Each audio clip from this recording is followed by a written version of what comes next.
23 tahun 2025 tentang penetapan pasangan calon bupati dan wakil bupati terpilih Kabupaten. Pasangan calon bupati dan wakil bupati nomor urut 2 Robert Kristanto dan Ade Eliana tidak hadir saat penetapan pasangan calon terpilih Pilkada Kabupaten Karanganyar 2024.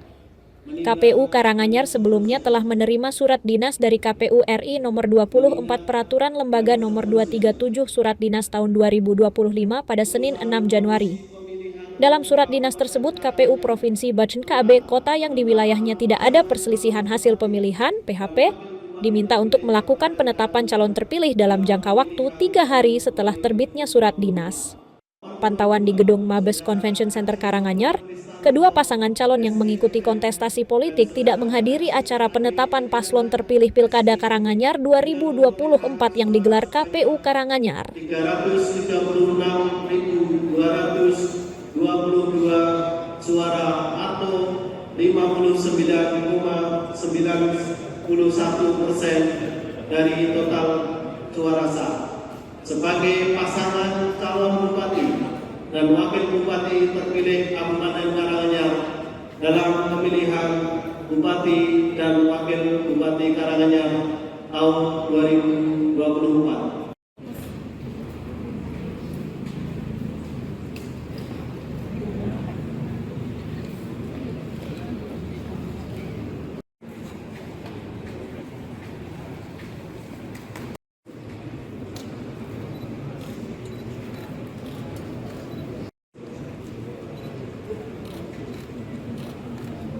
Menetapkan pasangan calon terpilih untuk pemilihan Bupati Wakil Bupati Karanganyar sesuai dengan PKPU 18 tahun 2024. Pasangan yang memperoleh suara terbanyak itu yang ditetapkan sebagai pasangan calon terpilih. Dan tadi sudah kita tetapkan pasangan nomor urut 2 Robert Kristanto Ade Eliana itu kita tetapkan sebagai pasangan calon terpilih dan kemudian itu kita tetapkan dalam SK dan tadi juga salinannya kita serahkan kepada paslon, kepada partai politik, kepada DPRD dan juga itu dipresentasikan untuk penetapan ini tidak dihadiri yang ditetapkan tidak masalah? Tidak masalah kalau soal tidak dihadiri tidak masalah, yang penting kita sudah mengundang, kita sampaikan undangan secara langsung dan kebetulan memang setiap pasangan calon ada keperluan yang tidak bisa ditinggalkan sehingga tidak. Tapi secara prinsip itu tidak masalah, penetapannya tetap sah dan bisa berjalan. Mas, tahapan selanjutnya akan setelah penetapan?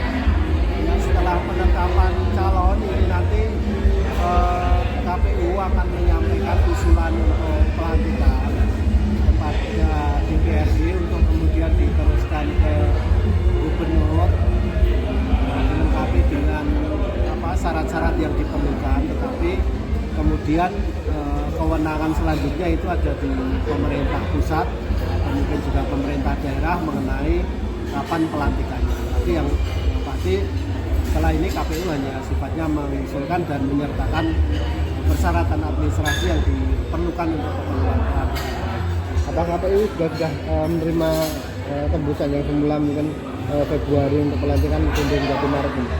Ya, kita nggak ada, secara resmi tidak ada, kita hanya menerima informasi saja.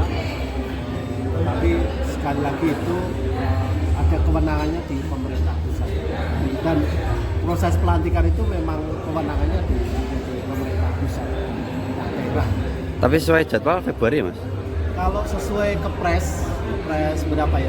Saya lupa, itu memang di tanggal 10 Februari. Tapi di kepres itu memang memungkinkan itu mundur jika memang ada perselisihan di Mahkamah Konstitusi. Jadi kita tunggu saja nanti dari pemerintah pusat keputusannya seperti apa. Download Tribun X sekarang, menghadirkan lokal menjadi Indonesia.